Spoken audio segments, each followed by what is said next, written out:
Hi friends, this is a beehive on my property. So it's my beehive and it's on a dead tree. I didn't. I had this great guy come and cut down these two dead trees last year. It was awesome firewood. And he said, oh, there's a beehive in one of them. He goes, I would say you want to keep that. And I said, absolutely. Like, yeah. I can't believe it. And they're not bush bees. They're, honeybees. So there's honey in there. But you know what? I don't care about the honey, to be honest. That means that I've got pollinators. And not only have I got pollinators, from whatever I plant, I've got pollinators like right there. And isn't it crazy though? There is nothing for them to pollinate. Well, I'm pretty sure these are tea trees here, so now these are about to flower, but even so, come on, it's a bee. So they're gonna have to go looking for some stuff.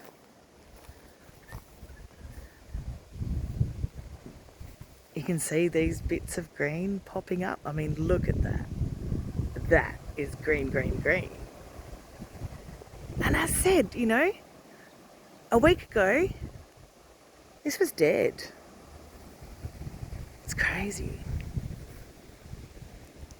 But what I'm going to do to really, really, really help those bees, because you can see them all buzzing around that trunk. And as you can see how close it is to my house, whatever I put around my house. So if I do plant food, which I will, I've just got to work the water situation out, because I can tell you what, there is nothing more frustrating that you get halfway through summer and you lose, you don't have any water to water any of your food. And then you end up like losing your food as well as not having any water. So it just ends up this big drama when, I'm just like, I'm not ready for it. So if I grow anything, like I grew some lettuces and some capsicum and some tomatoes, and I've got some fruit trees, and if I happen to get anything, it's just a bloomin' bonus, I'm not that worried. I have been starting to collect all the sticks, because we've got rain coming tomorrow. So I want to start getting my fire going. And there's lots of little bits of wood laying around. And this is really good jarrah. And it's from when we chopped that tree, or those trees down. When he chopped those trees down, I certainly couldn't. When he chopped those trees down, all the wood split, sort of fell everywhere. And because this was all really overgrown, because it was winter, you couldn't really see it. And then as summer's gone on and it's dried out more and more and more wood has been exposed. So I am absolutely stoked, because this is such great wood, just to start the fire between the seasons, like, because you don't want your fire getting really, really hot, because we're not cold. But I have noticed, like, my hot water isn't as hot as it was 2 weeks ago, just because our days aren't anywhere near as warm. Well, just so you can see how much our temperature has changed, in the 3 weeks that I've been doing the filming, we were having days of 36 degrees. Well, today's going to be 25. So 11 degrees is a lot. And you know, like it's 9:30 now. We're normally well down the dam, but it was so windy this morning that I've gone back to walking in the morning, where even 2 weeks ago you couldn't walk in the morning because it was just too hot. So it's just interesting, you know, so much has just changed in 2 weeks. It's just such a, you know, I just honestly cannot believe how quickly it has changed. Like, I was begging it to cool down, and now today my project of today, I've got 2 projects that I really want to get done, and one is collecting firewood so I've got a stash, because they're saying rain tomorrow, and then they're saying rain maybe. Of course, it always seems to rain over Easter, doesn't it? I actually got married on Easter Saturday, and I'm sure it was the wettest day Perth, Western Australia had ever seen. We were actually in the limousine, my dad and I, and the driver got out to see what was going on, because it had not stopped raining since we pulled up. So she got out and she locked the doors, and my dad said, "Oh, we're locked in." And I said, "It's okay, Dad, I'm the bride. They really can't do much without me, you know." But it was that rainy that, you know, honestly, we could not get out of the car. We had to wait for a break, because I just would have ended up drenched. And that was the 29th of March. So, you know, it's just so interesting how it can change. And the 29th of March this year was really, really warm. So you don't know one year from the next. And I mean, that was, you know, 26 years ago. But it's amazing how much the temperature can change. And it's amazing how much it can differ from year to year, isn't it? And that's why I'm so glad I've got all of this. I am recording all of this and documenting all of this, because, you know, one of the things I really want to do for these bees is plant lots of native flowers around here. And I thought I would use this area as like a bit of a fairy garden, and put on the stumps like some little, you know, little roof that looks like a little fairy house roof, and then put a fairy door on the stump, and then plant really native bushes that have lots of flowers and nectar, because that's what they want. And then you just encourage them to do what they do. And there's one right next door to it, so they're very welcome to have both of those. And again, look how close it is to my house.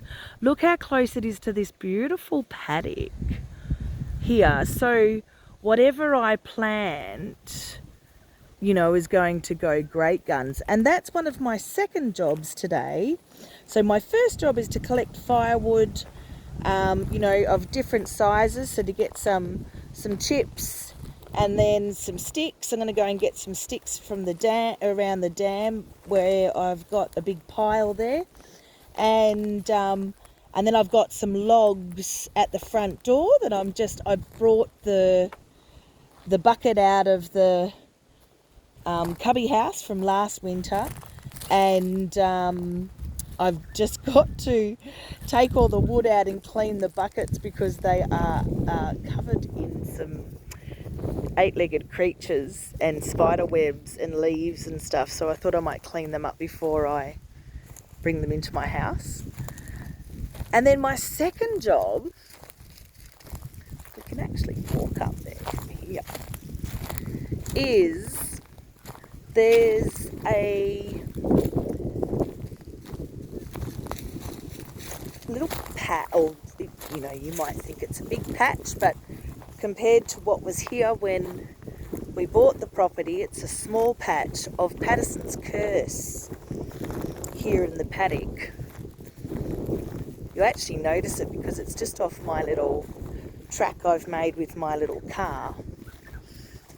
And here it is. It's actually started to flower.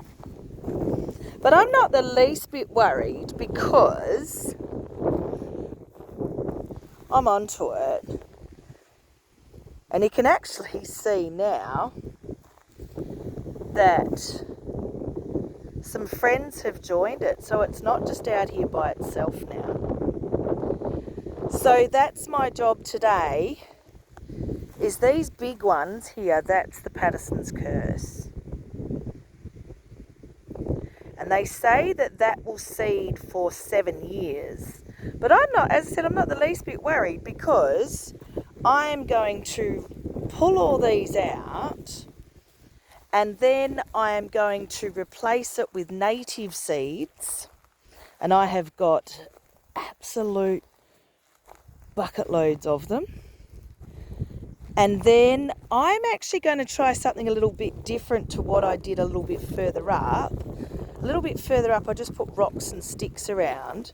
But here I'm actually going to put a heap of seeds in. Because when you pull out the Patterson's curse or the plant, you end up with a tunnel from the old plant. So if you put seeds down, they will just fall into that tunnel that you already made from the thing that you just pulled out. And then I'm going to cover it with some organic soil and a little bit of organic mulch and then rocks and sticks. And I'm just going to see what the difference is if I do that. Because as you can see, the ground is really dry and barren and earthy. So, but it's interesting. Right next door, check this out, is this beautiful patch of grass. So something's coming. It's so interesting, isn't it? That is so dry and that is not. Like, and this is what I mean about me coming out, walking it, seeing it, planting it every day, is you just are noticing stuff that the average property owner doesn't notice. And then not only do I notice it, I'm actually doing something about it. So, and as I said, I do not know if this is going to work. I have no idea. But I can tell you now, I am going to give it a really good, try and see what goes on. And I'm watching, so I'll know straight away. And how can you go wrong, really, by planting natives? You just can't. So that's my 2 jobs, collecting wood and planting a new native garden. And they're really close to my house as well, so I get to see them and watch them. And as I said, I'll be watching anyway because, look how barren it is or dry, as if you're not going to notice if anything comes up. So I'll be noticing. And that's one thing I am, because it is so dry out here, notice, honestly, every little bit of change in the sea, in the property and in the grounds and in, the animals and everything, because it has just been so hot that I was begging for rain. So, now that it's coming, I am going to so appreciate it. And so is my land, like you can really see. And that's, I said in one of my other videos that, you know, Australia, well, Western Australia, where I am, I'm in the southwest of Western Australia. And we don't need much rain here to bring it back, because it's such, you know, that's how Australia is made, or this part of Australia is made, is that, and I am not saying that we don't need any, because we do. Water is very, very important to us just as much as anybody else, but we don't need a lot of it for it to start to flourish.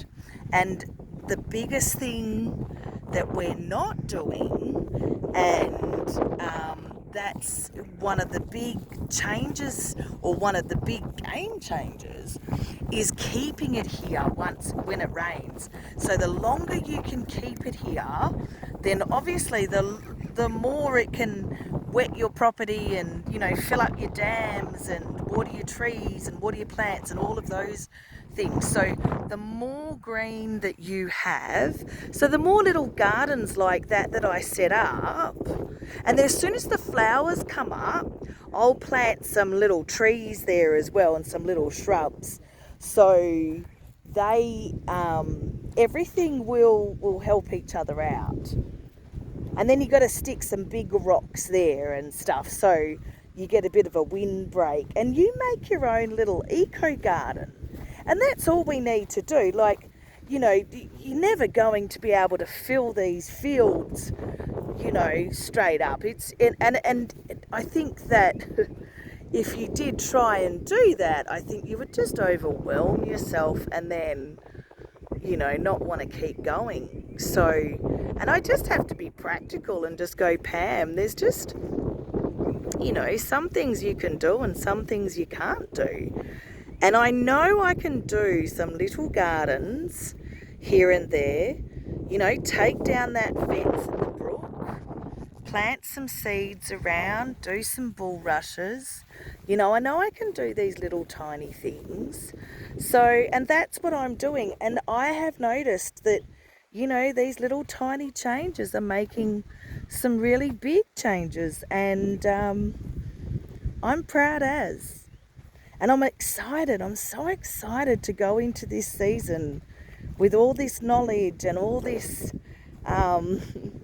energy, and all the, you know, and all these people around me who know, you know, what to plant and how to plant it and stuff. So I've got some really good, you know, people around me as well, that I can just see that you put all this together. It just has to be a combination for a good cake, you know.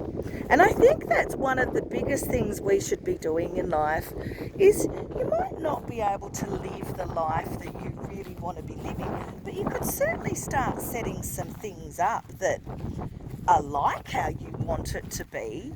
So, you know, as I said, I can't do the whole paddock, but I can do little tiny sections at a time that, you know, will, every time I drive past it, it will make me feel like I'm accomplishing something. Just wondering if this little bird is a plover. Plovers have their nests on the paddock floor. When we were in Badgingarra, my cousin she was Aboriginal, and she's no longer with us, but oh my gosh, she could spot these little birds like no one, and I'm very sure it's a plover. And so whenever I see one, I always think of her. I hope I have got it on film, because the sun is in my... Oh, they are just wonderful little creatures. But this is what your gardens attract, is the native wildlife, and that they attract the smaller ones first, and then they just keep getting bigger if there's a system there. And that's my intention, is to get this system bigger and bigger and bigger. But it's from the little tiny things that I'm doing, and little tiny things are they're the things that you should reward yourself for. Those little tiny things that you did. Like, I have been going for a walk every morning, and I've only been doing it 4 days, but I'm so proud of myself. And it's, little tiny things that, I'm just so grateful for. I'm so grateful that I can walk now around my property without, dying of heat exhaustion. And there's just so many little tiny things that you could be thankful for, or that you are already doing towards your fabulous life. You're just probably not noticing them. But look around at where you are and what you're doing, and be really grateful for where you are. Don't beat yourself up for what you haven't done. Just be really grateful for all the little tiny things that you did towards your world. Your little thing that you're trying to accomplish. I'm sure people are looking at me like going, oh my gosh, Pam, why? Why do you want to do that? And I love it, it's really makes my heart sing. So go and do something that makes your heart sing, that you are so proud of what you're doing, because I can tell you now, oh my gosh, you will just feel so blooming good, and you just connect with a part of you that you just never even knew you had.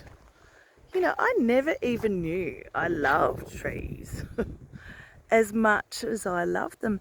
And come on, if I don't do this, who's going to? Who's going to look after this land and love it like I do? So even if your thing is really weird and no one else is doing it, you know what? It's supposed to be, because we need you to do it. We really do.